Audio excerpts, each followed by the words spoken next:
Assalamualaikum, saya Ratnantika. Untuk Gmaters jangan lupa subscribe, like, dan komen di channel YouTube Gmat Radio Istana FM. Dan pokoknya share di sosmed kalian semuanya ya. Salam Gmaters, salam satu misteri.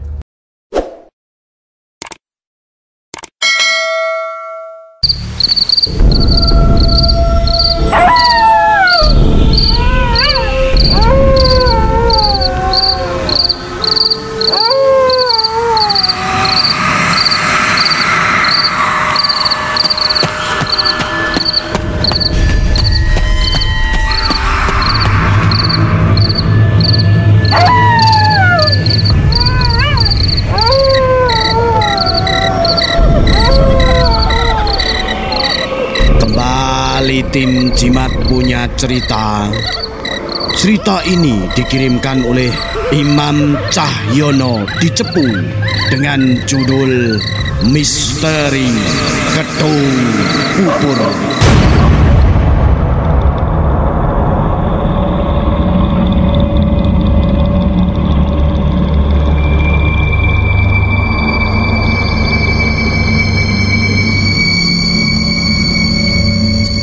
Kedadian iki tak alami tahun 2007. Nalika iku aku isih sekolah SMA kelas 3. Aku melok anggota Bantara ana ing sekolahanku. Saben taun instansi perhutani sak Karesidenan Pati nganakake persami.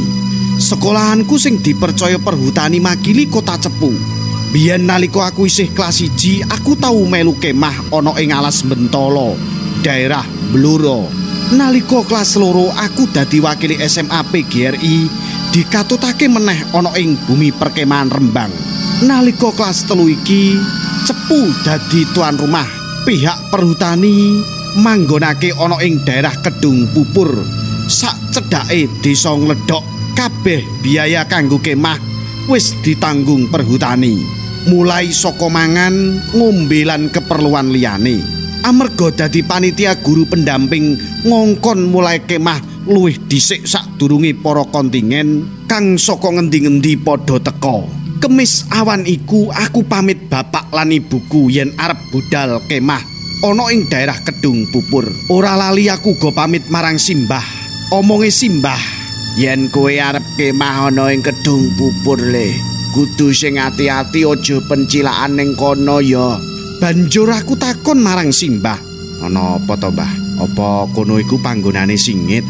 Jawabe Simbah, Lho, piye ta le kowe kuwi? Kono iku panggonane gawat banget. Ngene lho le, biyen nalika jaman londo akeh wong sing dipateni ana ing kono. Ya ora maido, bocah saiki ora ngerti. Ya wis, iki lho gawanen kanggo njaga keselamatanmu. Simbah banjur mlebu ana kamar njupuk barang cilik sing dibungkus kain putih.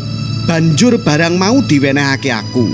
Nalika barang tak lebokake ana ing dompet, Simbah banjur ngomong meneh, "Welingku le, kanggo kowe barang iki aja gawa nguyuh lho, utawa ngengek lan adus. Banjur yen kowe ngerti wewujudan apa wae aja mbok loroi lan mbok rasani, nanging kowe kudu percaya marang Gusti Kang Maha Kuwasa. Barang iku mau mung kanggo lantaran jaga keselamatanem."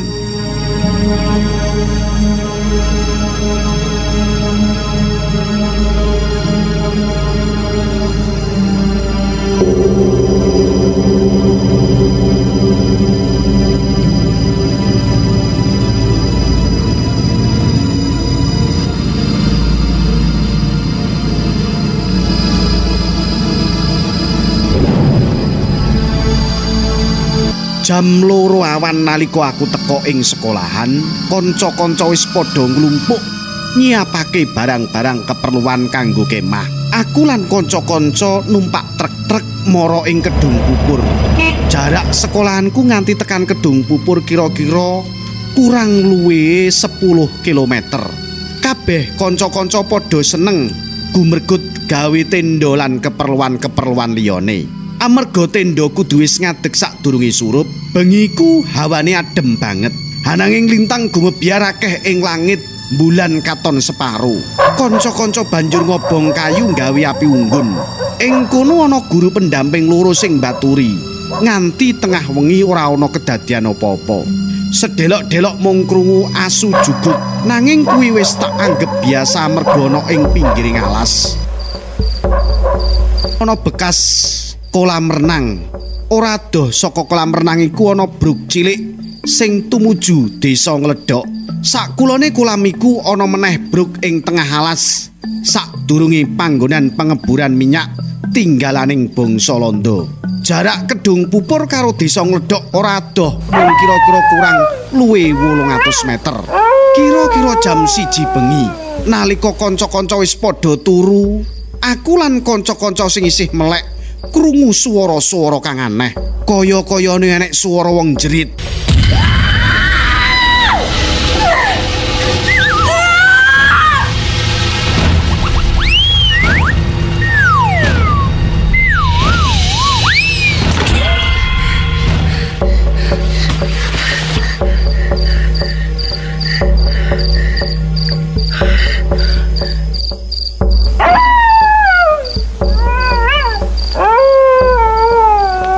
Suarane ora pati jelas. Aku ora gagas swara iku mau.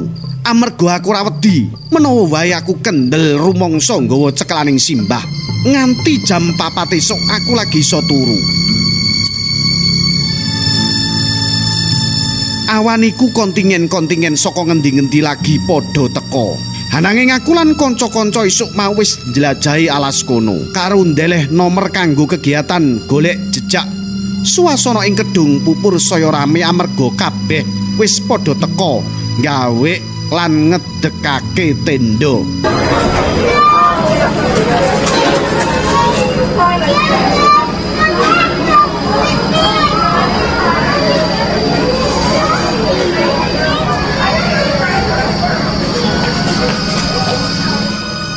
Surup wis rada peteng. Nalika kancaku Yesi lan liya-liyane ngliwati bruk cilik sing ora adoh saka panggonan kono, ngerti bocah cilik mblejet lagi lungguh ngetungkruk sak cedhake bruk. Pikire Yesi bocah iku mau bocah desa sing lagi ndeleng wong kemah. Banjur Yesi ngomong, "Dek, kowe ndang bali, mengko kowe digoleki ibumu lho. Iki wis wengi." Bocah cilik iku mau ora jawab, malah mencolot munggah ana ing wit gedhe, mlembang-mlembang lan penekan kaya kethek.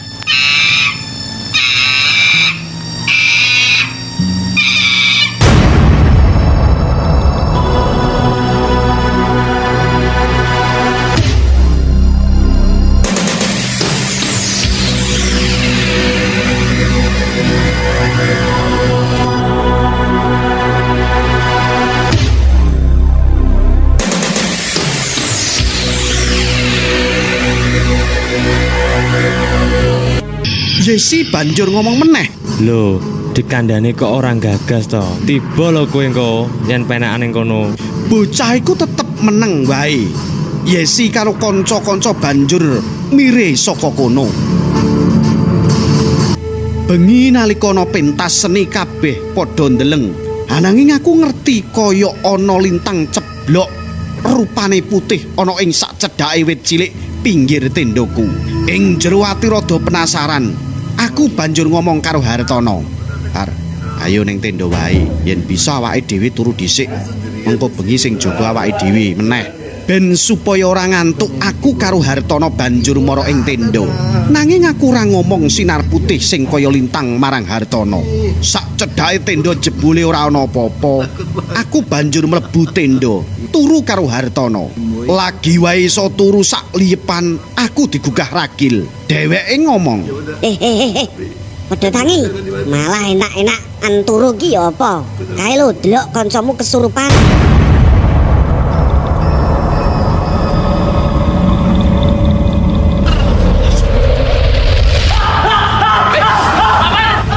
Suara opo kae?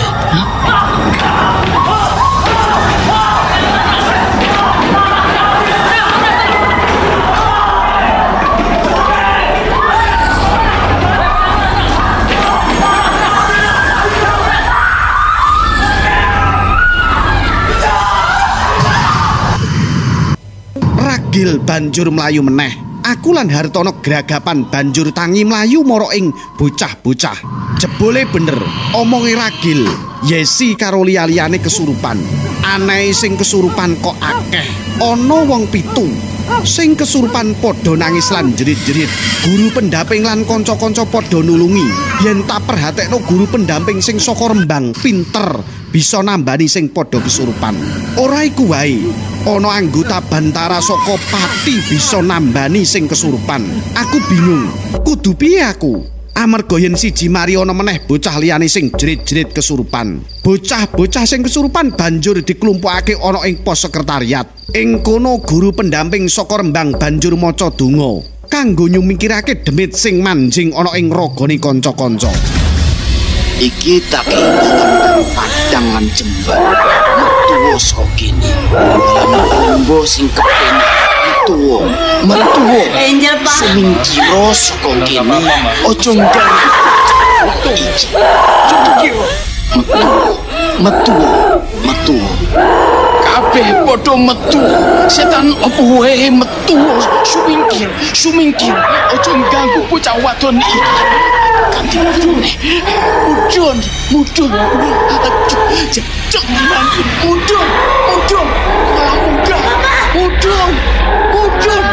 Jawa montre orang sing mati.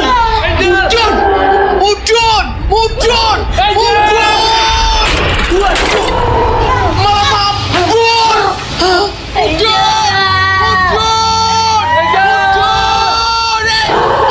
Ya terus.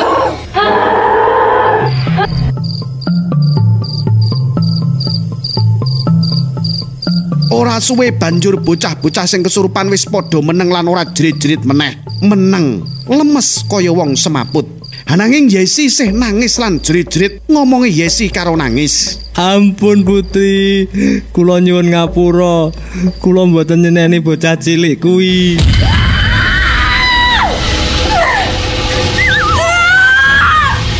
Anggota saka kontingen Pati maca donga. Ora suwe Yesi uga meneng. Nanging koncoku Helmi malah nangis lan wedi banjur ngomong, "Aku mah ing kene amarga ana wong gedhe ing pinggir wit iku."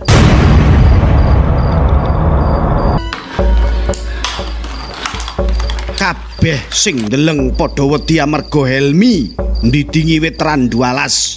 Jarine ing kono ana wong loro ireng sing gedhe banget. Nalika bocah kabeh wis padha meneng, guru pendampingku banjur nggawa kanca-kanca sing kesurupan padha minggir saka kono, banjur digawa ana ing omahe bedane desa kono. Supaya bocah-bocah ora kena pengaruh dileboni demit meneh, bengiku kegiatan dibatalake. Kayata jerit malam lan renungan suci amarga guru pendamping kuwatir ana gangguan gaib meneh. Ananging bocah-bocah akeh sing padha melek nganti esuk wis ora ana kedadian apa-apa meneh. Kadang kala mung isih ana swara-swara wong jerit.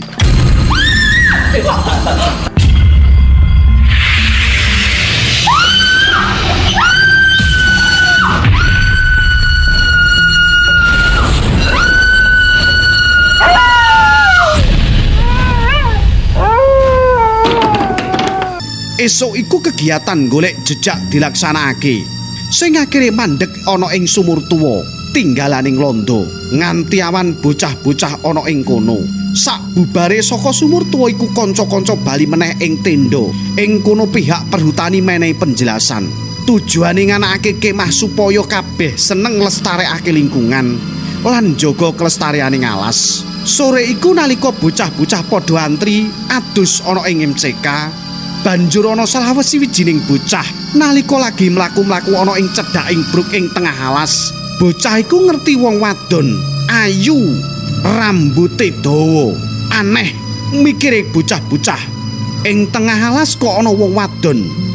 Tinimbang antri adus suwe, aku lan kanca-kanca banjur nunut adus ing omahe wong kampung ing kono. Kanca-kanca takon asal usule kedung pupur. Jawabe wong wadon iku, Biyen ana kali saka tengah alas sing mili nganti tekan desa kene. Banjur ana kedung. Saben sore wong kampung kene ngerti yen ana wong wadon ayu neng pinggire kedung sing lagi pupuran utawa wedaan. Nanging saben diparani wong wadon iku ilang.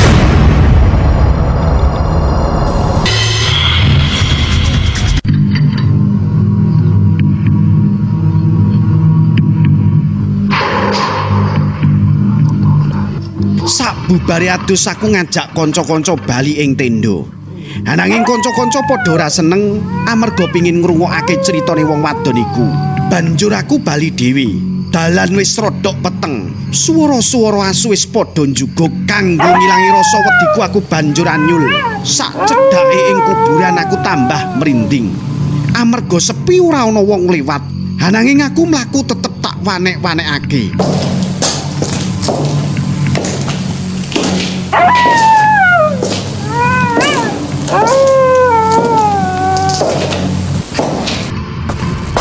Ora suwe ing mburiku kaya ana wong mlaku.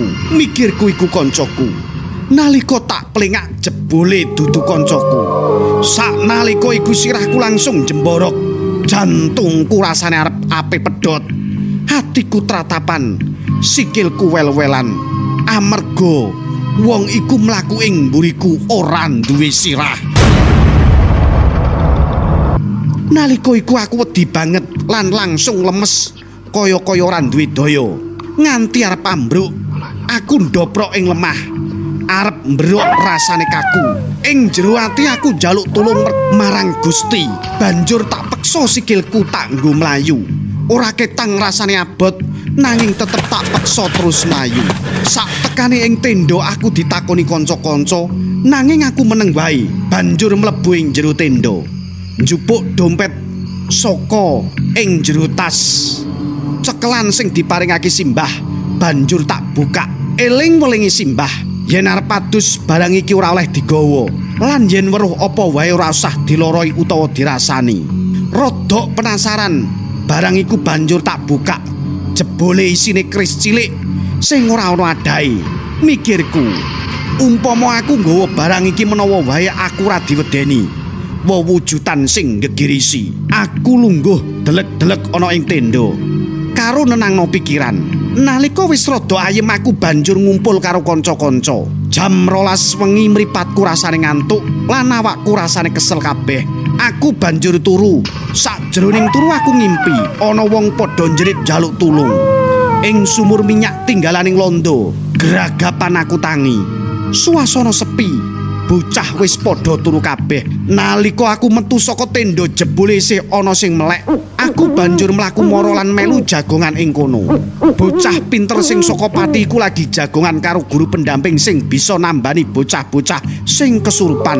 Guru pendamping iku banjur takon aku, "Apa durung turu to, Mas?" Jawabku, "Sampun, Pak, mung sekedap." Banjur wong iku mau cerita meneh lan ngomong, "Ing sak cedhake kolam iki ana wong wadon ayu kaya putri, nanging sak penane apik lan ora ngganggu. Mung menawa wae dek wingi rumangsa brebeken. Aku dek mau ya ngerti sinar ijo nyelorot ana ing ngisor bruk. Nalika tak parani jebule mung asale saka watu cilik." Guru pendamping iku banjur ngrogoh sak njupuk barang banjur diwenehake bocah saka pati. Bocah saka pati iku banjur ngomong, "Wah, niki kul buntet, Pak. Kodame nggih sadi ageng menawi." Aku banjur melu ndeleng kaya apa sing diarani kul buntet. Jebule wujude kaya keong cilik utawa kul menik. Nalika tak wenehake marang guru pendamping iku, guru iku banjur ngomong, "Dek wingi kanca-kancamu padha kesurupan kok kowe ora melu nulungi to, Mas?" Jawabku, "Karepku nggih pengin bantu, Pak. Nanging kula mboten saged napa-napa." Jawabe wong iku meneh, "Wis ora usah ngrendah. Aku ngerti kok kowe kuwi sapa. Amarga saka awakmu katon mencorong." Aku meneng wae lan namung mandeng wong iku. Padahal sak tenane aku ora bisa apa-apa. Amarga keris pusaka sing diwenehi simbah nganti wong iku mau ngerti yen ana pamor sing mencorong saka awakku. Iki pengalamanku nalika aku kemah ana ing kedung pupur sing jarene mitose yen pacaran ing kono bakal ora langgeng utawa cepet pedhot. Cerita saka aku Imam Cahyono ing Cepu bersama tim Jimat.